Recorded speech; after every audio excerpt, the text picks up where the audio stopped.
Hello, everybody. Welcome. I'm Jessica Wilson, Executive Director of New York City Bird Alliance. Thank you for joining us for our annual meeting of members. Tonight, we'll hear from board leadership, learn the results of our board elections, and get an update on the organization's financials. We'll also share an update on New York City Bird Alliance's conservation efforts, focusing on our work to protect the Black-crowned Night Heron. But before we hear about all that, I have a few housekeeping notes to share. As you saw, this meeting is being recorded, and the video will be posted on our website later this week.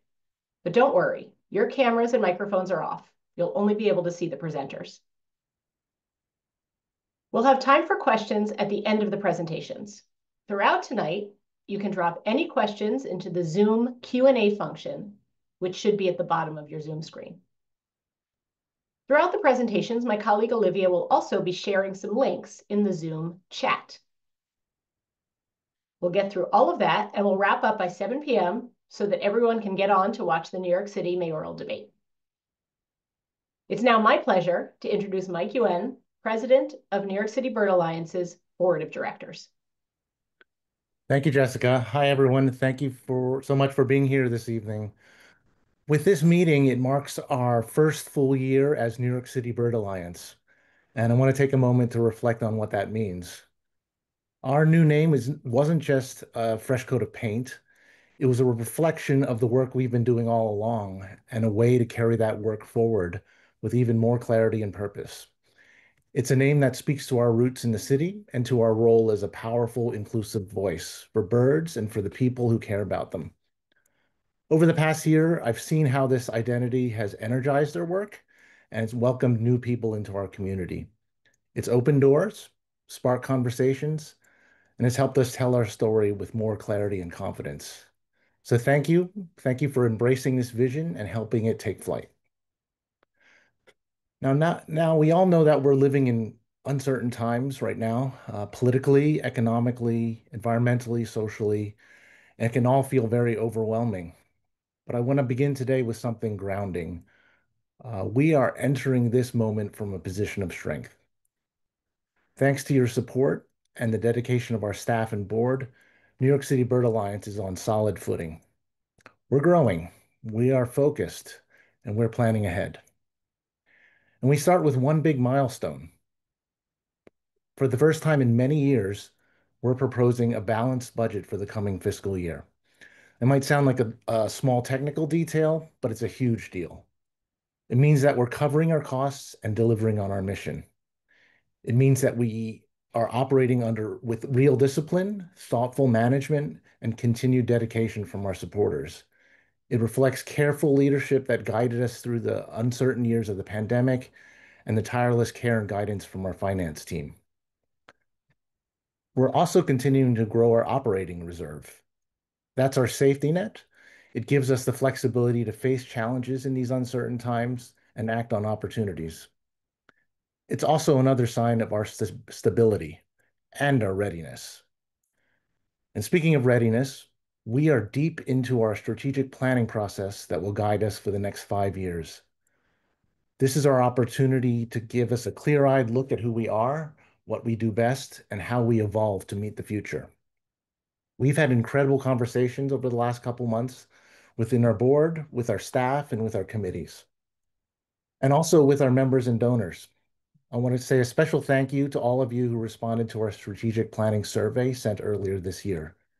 Your insights, which included your hopes, your concerns, and your ideas, have helped us shape the conversations we're having now. They've helped us see more clearly where we need to go. I'd like to reflect on one moment. One of the most moving moments in the planning process this year for me was when Jessica arranged to have nearly all of our former executive directors. This is going back over 35 years and throughout the majority of our existence. We asked those executive directors to share what they're most proud of, and each one of them they recalled defining moments during their time, beginning Project Safe Flight, where we aim to reduce collisions through monitoring, raising awareness, and advocacy, saving Pale Male's Nest on Central Park, monitoring the tribute in light and calling attention to the birds who migrate through our city, Looking back, these executive directors shared that none of these moments were part of a long-term blueprint. They emerged from urgent circumstances, and when they did, our dedication and passion made us ready to meet them. And that's what I want us to hold on to today, our readiness, our ability to act, to lead, to protect, and inspire. We can't control everything happening in the world, but we can control how we show up. We can show people the magic of birds. We at New York City Bird Alliance can educate the next generation of conservationists. We can be the trusted voice for birds in New York City. And with your support, that's exactly what we're doing. We have a new name, we have a balanced budget, a growing reserve, a strategic plan taking place, but most of all, we have you. You're a community that believes in this work and carries it forward. So thank you for your generosity, your dedication, and your trust. It means very much to me and the board, and I'm excited for everything that's ahead. So let's keep building it together. Next, I'd like to introduce Sharon Weidberg, our board secretary, who will share the results of our annual board elections. Thanks, Mike. So this year, members voted to elect officers and directors of the board.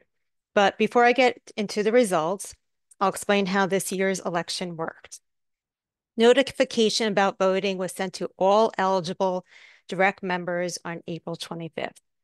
The majority of our members received notification by email, along with a link to vote online. For those members for whom we didn't have an email address on file, they received their notification and a ballot by mail.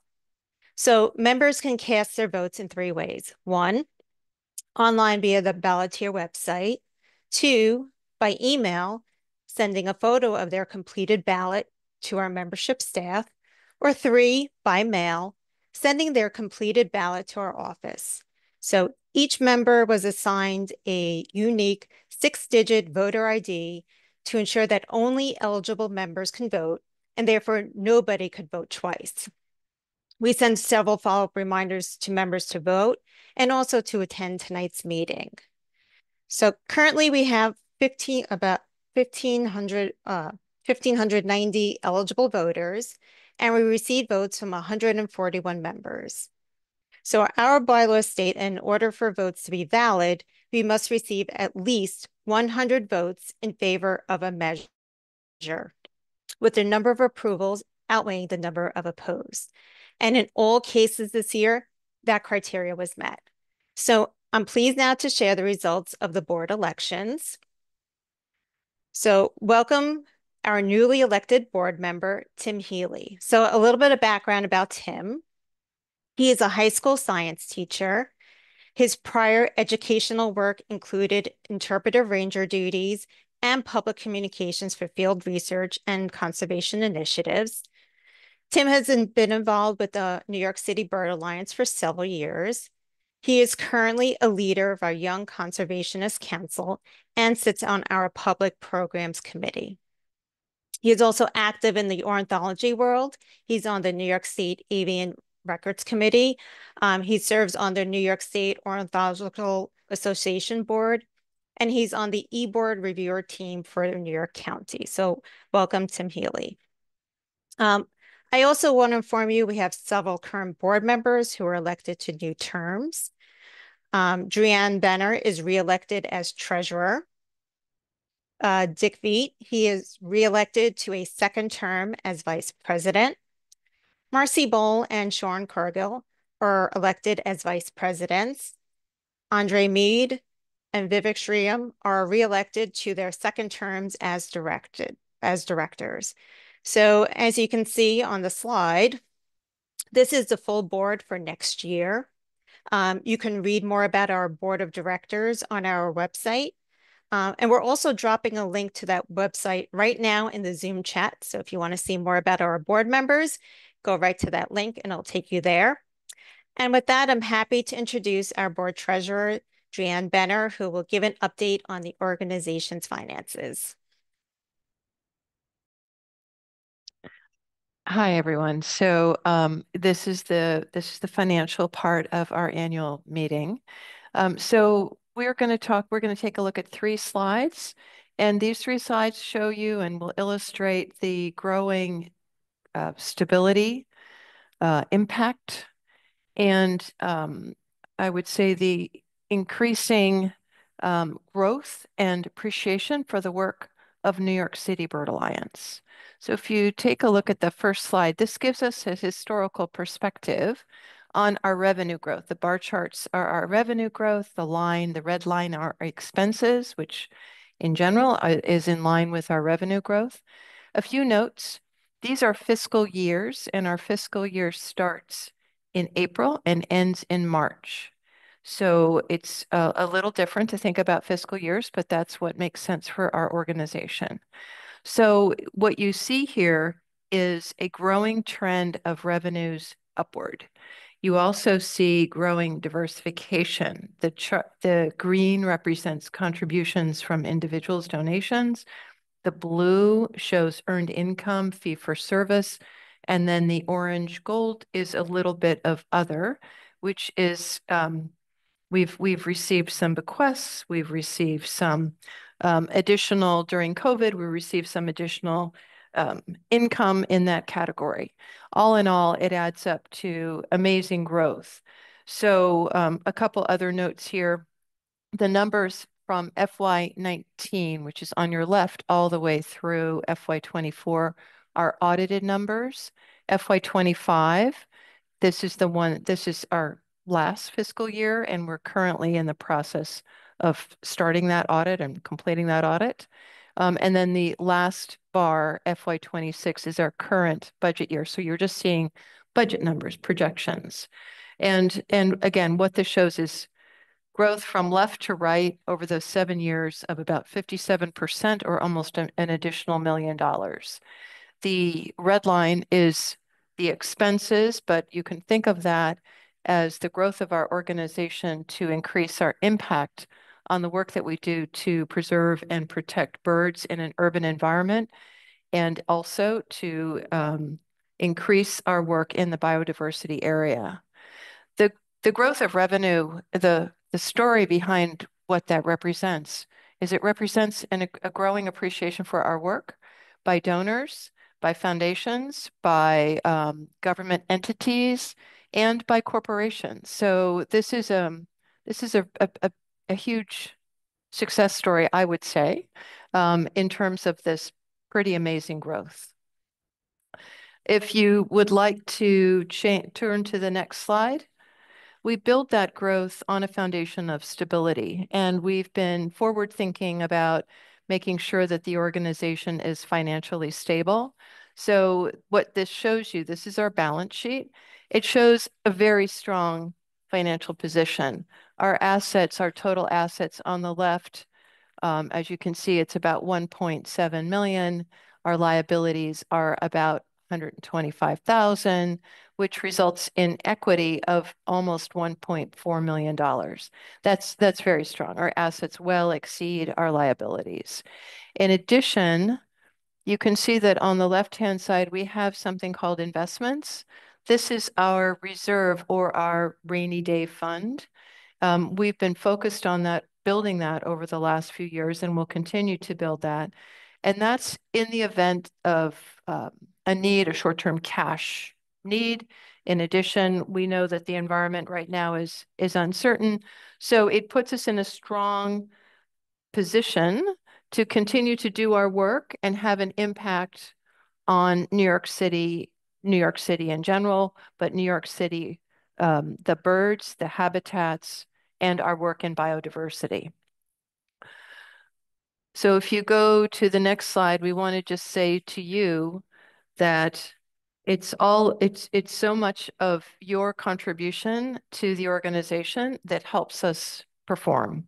Membership dues are a big part of our revenue. Your contributions help in so many different ways. We just want to say thank you for that. We have about 1,590 direct New York City Bird Alliance members, and we have about 7,337 National Audubon, New York City-based National Audubon members. And again, we want to thank you for your contributions, for your work, your engagement with the community powers us, and it enables us to have an impact both in protecting birds in an urban environment and also increasingly to in our role as monitoring the biodiversity of the natural habitat and the bird habitat. So again, thank you so much. And now I'm going to turn it over to Jessica to talk about the organization. Thank you, Druanne. It's now my pleasure to talk about how those strong financials translate to stronger protection for birds. As most of you know, birds are in steep decline. We've lost nearly 3 billion birds in the last 50 years. Within my lifetime, those birds have disappeared from North America. And urban conservation is a really important part of protecting that biodiversity. New York City sits right on the Atlantic Flyway, and as you know, it's an incredible place for birding with nearly 350 species of birds coming through here every year. And the conservation work that we do in an urban setting like this has global impact. Our work is critical to protect birds, and we work through this unique combination of innovative science research, engaging public programs, and compelling advocacy campaigns. Through our strategic planning process, we've articulated our top priorities in the coming years. Those are similar to what we've been working on for our last 46 years. They are reducing the threat of collisions with buildings, which is a leading cause of death for wild birds in this country. We work on protecting and enhancing habitat and green space that birds and biodiversity need to thrive. And we work on safeguarding the water birds of New York Harbor, a unique treasure that's really special here in New York City. Along the way, we are engaging tens of thousands of New Yorkers with the magic of birds every year, and then getting them to take action to protect the birds and biodiversity we so need. And we do this work across the city. A lot of our programs, our science research are across all 5 boroughs. We have bird outings, we do special events, and we hope many of you will join us on those. We have some really exciting stuff happening this year too. Mike's talked a little bit about our strategic planning process, and we have some other special new initiatives listed here on this slide. Tonight, we're going to talk about the last one here, protecting the black-crowned night heron. Now, this is a pretty common bird. You see it on shorelines and in lakes across the city. But tonight, we're going to talk about how that's not going to be the case for long, and why we're going to be spending much of the next year working to save the black-crowned night heron. But let's go back a few hundred years, because the story of herons in this country is very much the story of the Audubon conservation movement. Look back to the early 1800s, when the Northeast coastlines and lakes were filled with herons and egrets. But as you can see from this parody illustration up on the slide, very popular in high fashion was women's hats, adorned with the fine plumage of herons and egrets and water birds. And in the late 19th century, that craze caused herons to be hunted almost to extinction. As many of you know, the Audubon conservation movement was founded out of that population decline and the outcry to protect herons and egrets. But even through the next century, the water bird population dwindled because of habitat loss and the use of DDT. And now New York Harbor has the largest remaining water bird population in the Northeast. And New York City, of course, lies right in the middle of it. As we talked about earlier, one of our core conservation priorities for more than 40 years has been protecting those water birds. Herons and egrets are spark birds. They connect people to nature. They're visible, they're accessible, and they're also bioindicators of the health of the larger ecosystem, the canary in the coal mine, if you will. Because water birds are so sensitive to environmental change, they tell us when something is wrong with the environment. And that's where New York City Bird Alliance comes in. I'm pleased now to introduce my colleague, Dr. Dustin Partridge, New York City Bird Alliance's Director of Conservation and Science, to talk about our work to research and protect these birds. Thank you, Jessica. So this work that we do, that we call the harbor herons, is really part of who we are as an organization. Our predecessors, back in 1985, for the first time after many years of these birds being gone from New York Harbor, discovered egrets nesting on Shooter's Island off of Staten Island. And since then, we've gone out to all these islands and surveyed to track the population of herons and egrets that nest across New York Harbor. These islands that they nest on range from the Long Island Sound in the South Bronx to off of Staten Island. And each year, our scientists get into a boat, go out, hop off the boat, and trudge through the waters to go out onto the islands and count every nest and the contents of every nest that's out on these islands. That's why we have such incredible data about this population that's here. There are 10 species of wading birds that nest out here, and they nest really throughout this harbor.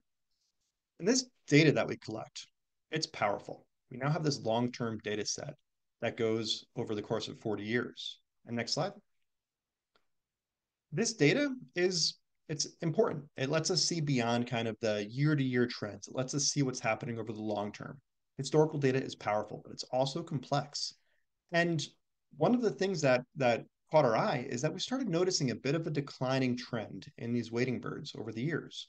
So over the last year, we've done a deep dive, conducting a statistical analysis, a comprehensive analysis of what we've been finding out there, of what we've seen out in the harbor, to understand if this trend that we think we observed is real or if it's something that is worthy of alarm. And this is the first analysis of this nature for a data set like this. And we have some alarming news. So the harbor's wading birds are declining. In the last 20 years, we've seen a 26% decline in the wading birds of New York Harbor. Now, this isn't just for, it's not the same across all species. When we saw this, we wanted to know really which species are driving declines. And there's good news here. Snowy egrets and great egrets, they're doing okay, they're stable. But one species in particular is driving these declines, and that's the black-crowned night heron. The black-crowned night heron has been the most abundant bird across New York Harbor, really across the Northeast in many areas historically, and it continues to be the most abundant bird out in the harbor. But in the last 20 years, we've lost 54% of the population in New York Harbor. And that's alarming. These birds are important. They're kind of sentinels of the harbor. They're incredibly pollution intolerant. They let us know if something's going wrong. And they're saying that something is going wrong. They're letting us know that something in the harbor is amiss, and these birds are leading to the decline. Now, this could be due to a number of reasons. It could be due to some contaminant. It could be due to climate change, disruption of island habitats or foraging habitats, or prey populations. We're going to figure that out. But for now, we're looking kind of locally and seeing what's happening. Next slide. These declines are not just happening in New York Harbor. While we have the most comprehensive data set and longest running data set looking at these populations, anywhere we check, wading birds, specifically black-crowned night herons, are in decline. They're not growing anywhere. They're not leaving New York Harbor for some other area. They are actually in decline. And because New York City's population is the largest from coastal New Jersey up to Maine, very important. What happens in New York City is a big deal. And if we were to lose these birds, we would have disrupted ecological dynamics, meaning these birds that are so abundant, they kind of drive other birds to come to islands to nest. They have an important ecological role. But also, as Jessica pointed out, they connect people with the environment. They connect people with birds. I'm sure everyone in this room has had some connection with a black-crowned night heron at one point. And if we lose these birds, that's a connection that we'll also be losing. And projecting our data forward, next slide. Without conservation action, the black-crowned night heron will be extinct from New York Harbor by 2035. We're expecting these birds, if nothing changes, to be gone from New York Harbor, the breeding birds, by 2035. And that's alarming news. But there is good news here. There's good news. We've discovered this. We found this out before it's too late. We know these birds are in decline, and that means that we could do something about it. We can change this. And to talk about our next steps, how we're going to save this bird, is New York City Bird Alliance's Director of Advocacy, Saman Moon. Thank you, Dustin. As Dustin mentioned, losing black-crowned night heron is a big problem. and we need a far-reaching solution. We need to combine our science research, our advocacy, and our community engagement reach to solve this problem. And we're going to need everyone's help doing that. But let me tell you what we're planning. Next slide. New York City Bird Alliance scientists uncovered this shocking find, and it took a lot of work to get there. The next step is identifying which factors are the strongest drivers of decline. As you heard from Dustin, more research is needed to identify the causes of decline. Identifying threats will help us figure out how to stop the bird's decline. Our data and our leadership will help others do this research. But in the meantime, action is still needed now. So this spring, New York City Bird Alliance submitted a paper for publication in a scientific journal. This paper will provide a call for action for other researchers and provide necessary data for our advocacy efforts. Black-crowned Night Heron needs to be listed as endangered or threatened in New York. It's already listed in other northeastern states. We submitted comments to the state and are working with both state legislators in both houses and the Department of Environmental Conservation to build out the urgent need for action alongside with our partners. We are working currently with other Audubon chapters throughout the Northeast and working with partners including the Center for Biological Diversity.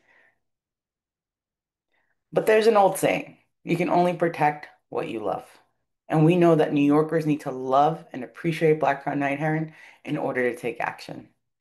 This year, New York City Bird Alliance is leading guided bird outings and participating in public events focused on water birds. We are making this the year of Black-crowned Night Heron, and you'll see it throughout our communications. You can also help us bring New Yorkers along to save this bird. Get your neighbors out to enjoy this weird-looking bird. Forward our emails to your friends. Support our work. And this is our legacy. Our organization was built on a legacy of community activists, from the late 19th century activists who stopped the hunting of water birds to the formation of New York City Audubon in 1979 by a group of concerned activists. Throughout the 90s, we have worked with New York City parks and state agencies to help manage and develop shoreline and habitat and the harbor islands, like in this photo. This is who we are, and this is what we do. Working together, we could save the Black-crowned Night Heron. Thank you so much for being a part of our work. I'd like to pass it off and introduce my colleague, Matthew Cootie, our Director of Development. Hello, everyone. First of all, thank you, Saman and Dustin. And I just wanted to pop in and give a few quick thank yous. But remember, everyone, to put any questions you have for anyone who's spoken in the Q&A function at the bottom of your screen. But first, a couple thank yous. I'll be quick, mainly just because none of our work that we've been talking about today and none of our work as a whole would be possible without the incredible community that surrounds us and supports us. And I wanted to start off with just thanking our funders and corporate supporters, some of which you can see listed here. Their investment has really made it possible to address both our core work and tackle these emerging priorities like we've been talking about tonight. I also want to shout out our 200 plus organizational partners. They're not listed here, but they're so crucial to our work. As you know, collaboration is at the heart of conservation, and we're really proud to work alongside such dedicated allies. And let's not forget our army of volunteers, whether they're out monitoring bird collisions or engaging new young conservationists, their time and energy keep our work going.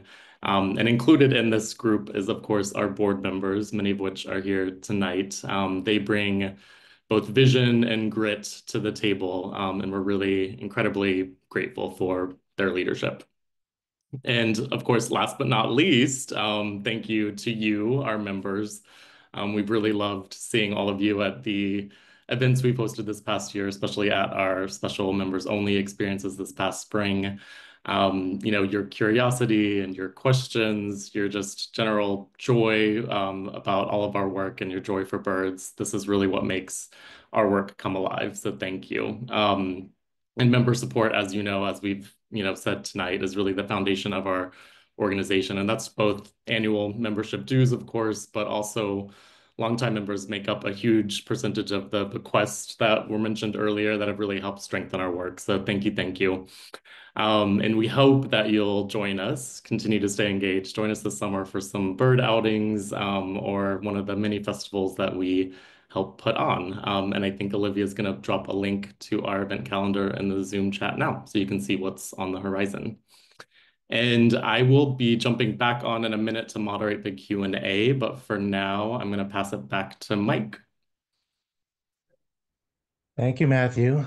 That concludes the formal piece of our annual meeting tonight, and we'd like to open up the time for Q&A. And I'd first like to welcome back all of our presenters to be on camera, and please put your questions into the Q&A portion of your Zoom screen.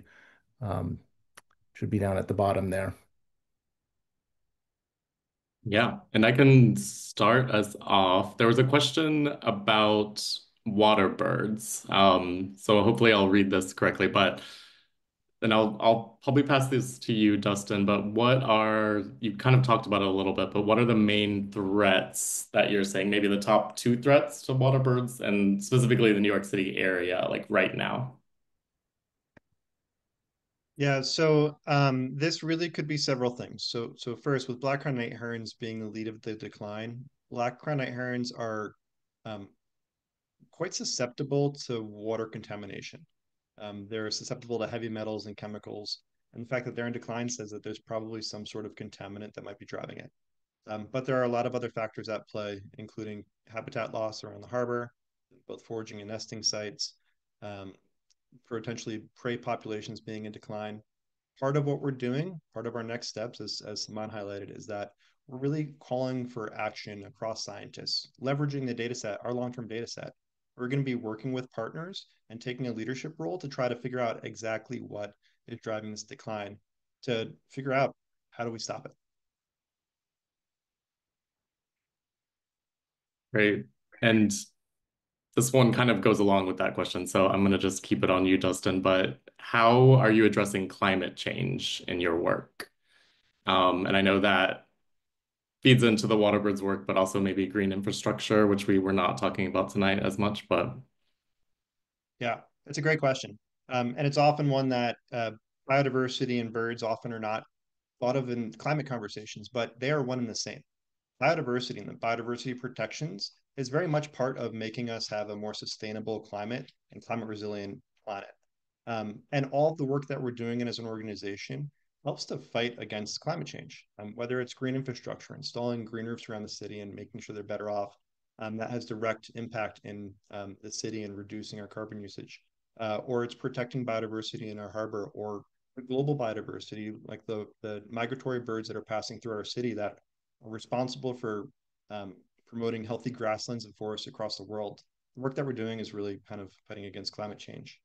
But more specifically, when it comes to wading birds, a lot of the work that is being done right now and that we're supporting around shoreline habitat, wetlands, making our city more resilient through green infrastructure along waterways, that is also going to greatly benefit the waterbirds because that's added habitat that they can then forage, and it helps protect their nesting sites and their existing foraging sites. Thanks, Dustin. And I think we'll zoom out for a second. There was a question about what is the organization's big vision for the next 5 years. So this must be related to the strategic plan. So I think I might punt it to you, Jessica. Sure. We're thinking a lot about that vision right now, since as Mike mentioned, we're setting a strategic plan to guide our work for the next 5 years. We have a bunch of really big ideas, many of which we've been working on for a while. First, to put a green roof on every building in New York City.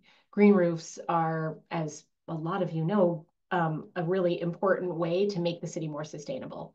They reduce stormwater runoff, they cool urban temperatures, they clean the air, and they're also great habitat for birds.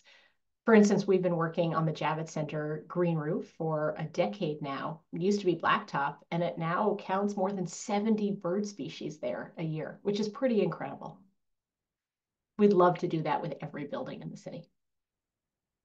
We also would like to engage all New Yorkers, and we have a good start at that. We have guided bird outings, which many of you have joined us on, and through those we engage about 10,000 New Yorkers a year. But there are a lot more New Yorkers and there are a lot more birders in this city. Just last year, we launched a new program called NYC in Nature, which is designed to engage residents of the city's public housing in enjoying the birds and the nature right in their backyard and then taking action to protect that. There are more than 500,000 New Yorkers living in New York City's public housing. Imagine if we could turn all of them into advocates for conservation. Those are two of the big ideas I'm most excited about, and there's a lot more to come with our strategic plan, which we'll be unveiling later this year. That's perfect. And I see some more water bird questions coming in, but before we get to those, there was a question about Project Safe Flight that I think I'll pass to Saman. So the question was, what's going on with legislation requiring lights out and bird-friendly glass? Any quick updates on that, Saman? Yeah, so on the city level, we currently have two laws that are currently in place, and we're working to follow up with city government about the enforcement of those laws. And we also have new bills proposed that we're working on language and drafting new language to expand those laws, both on the city and state level. And so between lights out, we also have a bird-friendly building design bill on the city and on the state level. One is a tax abatement that we're working on and getting fresh language for that. And we also have a bill that would help new retrofit and provide bird-friendly building materials for all buildings in New York City. So we are moving along on both of those, and we can provide you with some more details.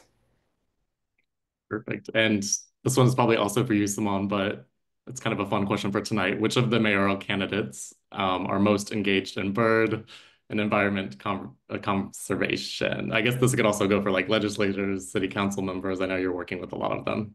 Yeah, so I will say, interestingly enough, almost majority of the mayoral candidates are interested in our work because of how it affects New York City and making New York City more resilient by focusing on biodiversity and climate. And so it's interesting because they don't only focus on birds, but they focus on our vision and our work as a whole.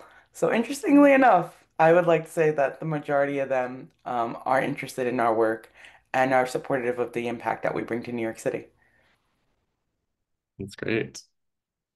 Okay, then I'm going to move to more specific questions around water birds. So Dustin, this is probably for you, but a really interesting question about kind of the tech and citizen science platforms. So let me read this one. Have you sought to make use of citizen science platforms like iNaturalist, I assume, and eBird to collect heron decline data, which can be important both to educate and complement or even make up for loss of funded research data?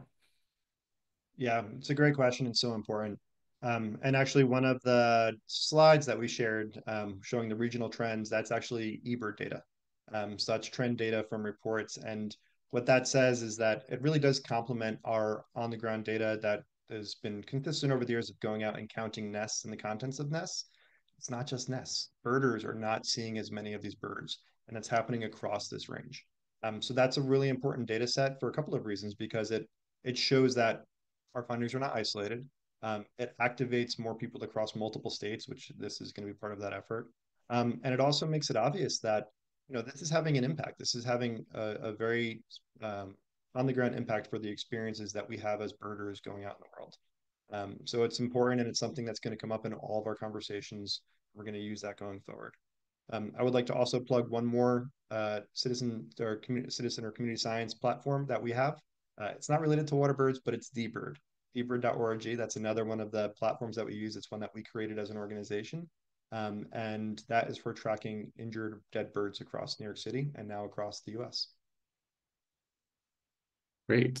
And I'm going to stay on you, Dustin, because there was a question from a very savvy birder, I think.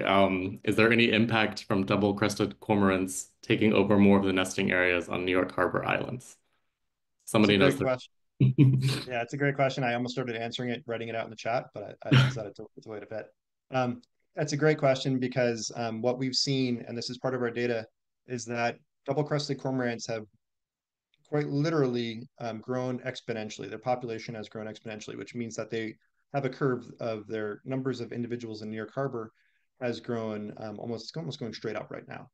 So this is something why that is potentially having an impact on our water birds is that when cormorants nest, they nest in the same habitats as the waders. They nest in very high densities, and their guano tends to kill off the trees and the substrates that they nest in. Not always, but it can. That can alter nesting habitat. So that's one of the major questions that we want to answer is there a relationship between the increase in double-crested cormorants and the decline of black-crowned night herons? Right now, based on other data sets from across and papers published throughout the Northeast, there's not that much evidence to support one way or the other. But using our data, it's one of the primary questions that we want to try to get to. Great. And then separate topic, and this one might be for Jessica, but are there any plans to conduct a campaign around rodenticides? Rodenticides are very much on our radar since they pose such a big threat to birds in the city, especially raptors. We know that some of the city's celebrity birds have fallen prey to the rodenticide poison.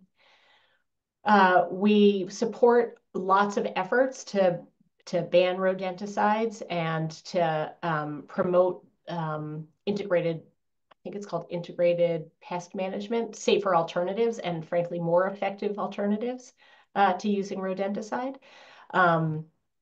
Right now, that's not a major priority for us. With our limited capacity, we're focusing on the threats that collisions and habitat provide, but we're certainly would love to promote what other organizations are doing in this area.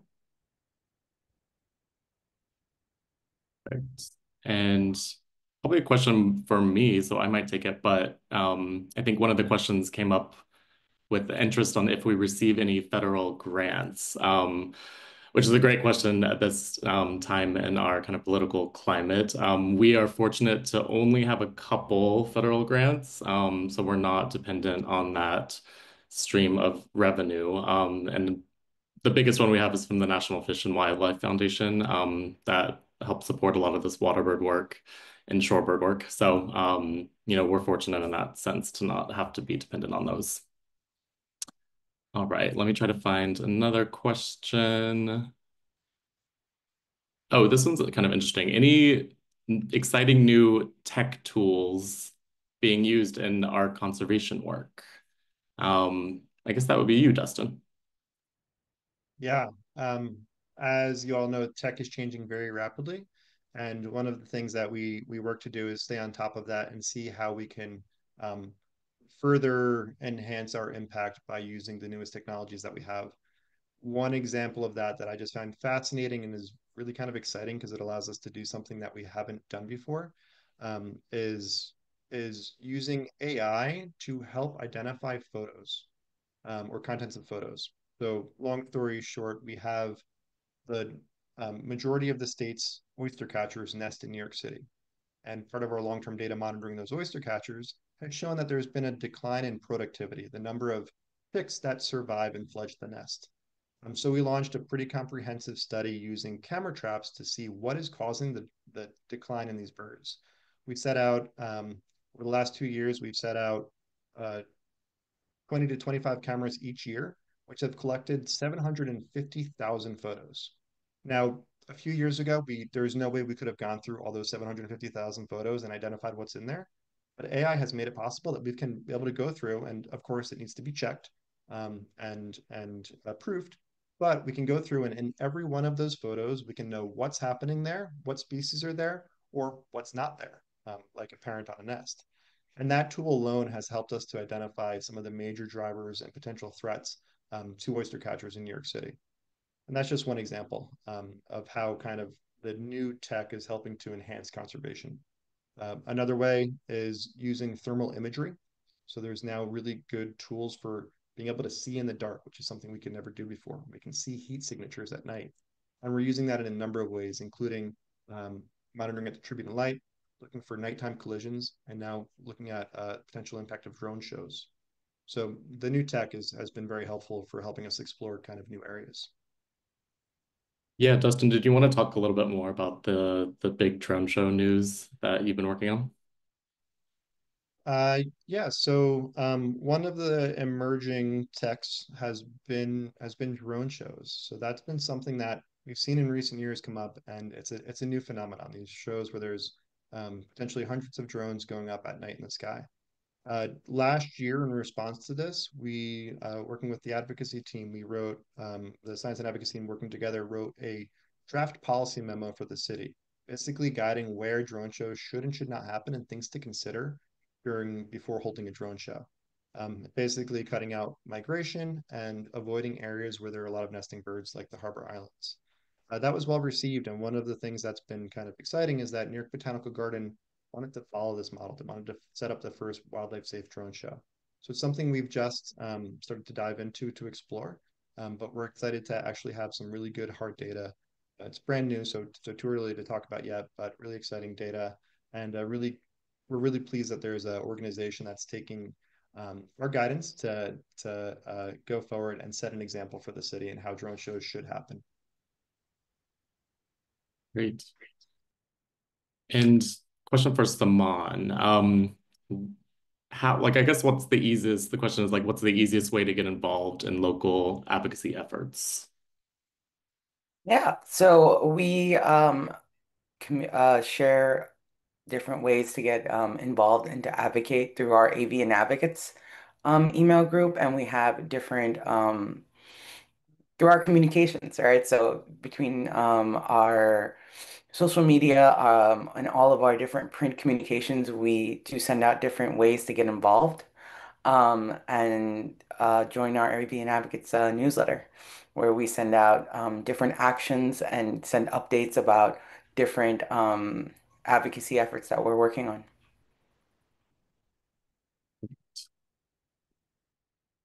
Oh, probably back to Dustin, but there was just a question that says, I heard you're working with Google. Do you want to talk a little bit about that, Dustin? Yeah, so part of the work that we do as an organization includes um, working to protect and enhance green spaces around the city. And when you take that bird's eye view of the city or the satellite view, you see that it's mostly gray space. It's mostly rooftops and impervious surface like roads. So one of the things that we're doing as an organization is we're really looking to new ways of creating that green space, such as ground level bioswales or habitats that are installed on the street, and specifically rooftops. So what happens when you install a biodiverse, rich planted space on top of a building? We are currently partnering with Google to monitor the habitats that they have across the city, and it's been quite incredible to see. I encourage everybody to take a look at St. John's Terminal, which Google has highlighted in a recent blog, where it shows kind of the extent of these native plant plantings on one of their buildings. And in that building alone, we've found an incredible number of migratory and breeding season species that are there. But we're excited that that can serve then as an example for other buildings around the city, like Javits, like Google. That's the future of the city that we see. This place that is very different for both people and for the wildlife that is here. Great. A couple questions about getting more involved. I think I might go to Mike if you're still there. How do I become a board member? Which is such a lovely question. Well, I think you answered it, but you get involved, and I think we have lots of opportunities with our volunteer efforts in conservation and engagement. Just work with us and get started that way. We do have a nominating committee, which anyone is. I think we have a link on our website where you could submit nominations or for yourself or anyone to join the board, and then we could take a look at it from there. Perfect. And then back to Dustin, anything else that you want to say about just getting more involved? Like, are there any volunteer opportunities in the conservation work that you do? Yeah. Part of the reason, or a large part of the reason why our work is so successful and that New York City becomes this model for other cities around the nation is because we have such powerful and dedicated volunteers. So much of the work that we do is driven by volunteers who are dedicated enough to get up in the morning and go out and collect data on dead or dying birds where collisions happened. or participate in horseshoe crab monitoring, or any number of efforts that they take to help us collect solid scientific data that we can then use for advocacy to change the city to make it a better place. We're always looking for more volunteers, and it can be very rewarding and fun. We also have quite a few events that we do to support our volunteers because they make all of our work possible. So if anybody's interested in getting involved, you can find a lot of that on our website. And each season, each spring and fall, we release new opportunities for volunteering. So I hope to see you out there. Great. And I think we have time for one more question, and then we're going to pass it back to Jessica. But just to get Jessica primed, what are you most excited about, Jessica, in the next year? I am most excited about some of the work that we've already talked about tonight, but also working on our strategic plan and how we tie it together, how we take those decades of data that we've been collecting on birds and population and habitat, how we marry that data with the thousands of New Yorkers that are engaged with our work. And then, as we talked about, get New Yorkers to take action, to raise their voice, to be stewards of birds and biodiversity. And over the next year, over the next few years, we're going to be figuring out how to link that up so that our bird outings become places where people are mobilized to take action, to not just enjoy birds, but then the next step to protect them. That's great. I know we're almost out of time, so I might just pass it back to you and you can close us off. Well, thank you, Matthew, and to all of our presenters tonight. And most of all, thank you to our attendees for your membership, for your support, for your volunteer participation, and for your role as activists and advocates to make this city a better place for birds and people. We couldn't do the work we're doing without you, and we're so grateful for your support. Thank you all. Have a good night.